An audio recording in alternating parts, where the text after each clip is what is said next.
দর্শক, গাজীপুরে ট্রেন দুর্ঘটনাস্থলে রয়েছেন দুজন সহকর্মী। সরাসরি যোগ দিচ্ছেন সুমন তানভীর ও কামাল হোসেন বিপ্লব। প্রথমে চলে যাচ্ছি তানভীরের কাছে।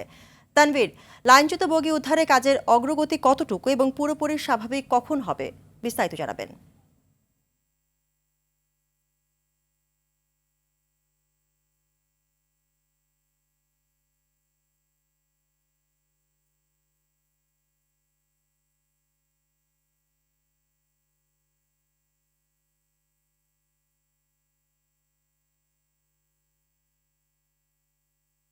দেখেন, দেশের সবচেয়ে নিরাপদ যানবাহন হিসেবে আসলে যে যানবাহনটিকে বিবেচনা করা হয় সেটি কিন্তু আসলে রেল।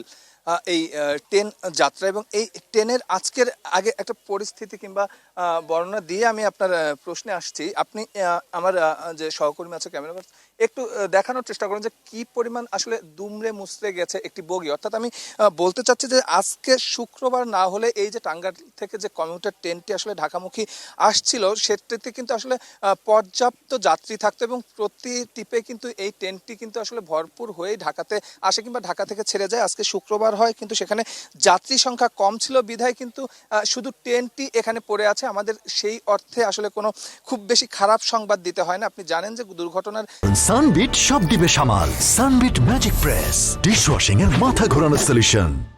ঠিক ২ ঘন্টা পরেই কিন্তু তার পাশের যে লাইনটি আছে সেখান দিয়ে কিন্তু ট্রেন চলাচল এখন স্বাভাবিক আছে। তবে ট্রেনটি এখানে থাকার কারণে এই লাইনটি এখনো ব্যবহার করা যাচ্ছে না। এই যে ট্রেন দুর্ঘটনা, আমরা সবচেয়ে যেটি বললাম শুরুতে যে সবচেয়ে নিরাপদ যে যানবাহনটিতে আমরা এখন মাঝে মাঝেই দুর্ঘটনার খবর পাচ্ছি। কিছুদিন আগেও আসলে রেল কর্তৃপক্ষ একটি যে সমীক্ষা চালিয়েছে সেখানেও কিন্তু তারা এই একটি কথাই বলেছে যে আপনি কে একটু বলে রাখতে চাই যে বাংলাদেশের প্রায় ৪৩টি জেলা কিন্তু আসলে রেল নেটওয়ার্কের সঙ্গে জড়িত, রেল নেটওয়ার্কের সঙ্গে সংযুক্ত আছে এবং এই ৪৩ জেলায় প্রায় ৪,৫০০ কিলোমিটার রেল লাইন আছে এবং খোদ রেলওয়ে কর্তৃপক্ষই কিন্তু বলছে যে এই ৪,৫০০ কিলোমিটার রেল লাইনের কিন্তু প্রায় অর্ধেকের বেশি কিন্তু এখন ঝুঁকিপূর্ণ অবস্থায় এবং তারা কিন্তু একদম নির্দিষ্ট করে বলছে যে স্লিপারের সমস্যা আছে, সেই সঙ্গে রেল লাইনে যে পাথরগুলো থাকে সেই পাথরের সমস্যা আছে।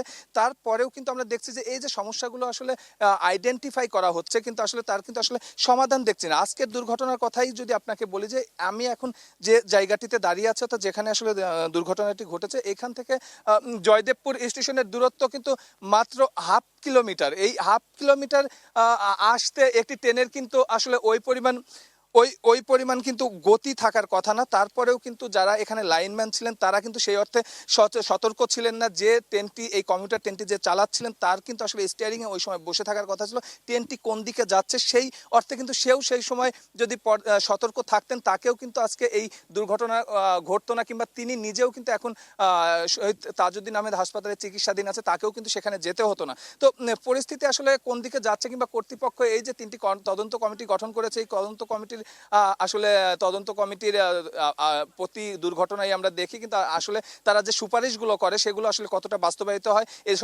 এই দুর্ঘটনাগুলো বারবার ঘটার পরে কিন্তু সেই প্রশ্ন আসলে চলেই আসছে। তো এখন আসলে এই যে উদ্ধার কাজ চলছে সেই উদ্ধার কাজের আসলে সর্বশেষ আমাদের আরেকজন সহকর্মী যুক্ত হবেন, কামাল হোসেন বিপ্লব, তিনি জানাবেন এর উদ্ধার কাজের সর্বশেষ পরিস্থিতি। বিপ্লব। জি, তানভীর সুমন, আপনাকে ধন্যবাদ। আপনি জানেন যে আজকে সকাল 11টার দিকে এই জয়দেবপুরে দুটি ট্রেন মুখোমুখি সংঘর্ষের ঘটনা ঘটেছে। এতে ৪ জন আহত হয়েছে। তবে বিকেল 4টার থেকে কিন্তু উদ্ধার কাজ চলছে। এইমাত্র একটি বগি এখান থেকে সরিয়ে নেওয়া হয়েছে। বাকি যে বগি রয়েছে সেগুলির উদ্ধার কাজ চলমান রয়েছে। তবে এই নামাজের জন্য একটু বিরতি দেওয়া হয়েছে। তবে আমি কথা বলেছি যে এই উদ্ধার কাজ চলমান থাকবে যে পর্যন্ত এখান থেকে এই বগিগুলো না সরানো হবে ততক্ষণ পর্যন্ত এই উদ্ধার কাজ চলবে। এখানে আইন শৃঙ্খলা বাহিনী এবং রেলওয়ের কর্তৃপক্ষ এবং যে উদ্ধার কর্মী রয়েছে তারা কিন্তু এখানে রয়েছে এবং কাজ চলমান রয়েছে। তবে আপনাকে বলি যে এই যে রেল লাইনের যে মাস্টার, এখানকার যে মাস্টার বা রেল লাইন দুজন কর্মচারী কিন্তু তাদেরকে ৩ জনকে সাসপেন্ড করা হয়েছে।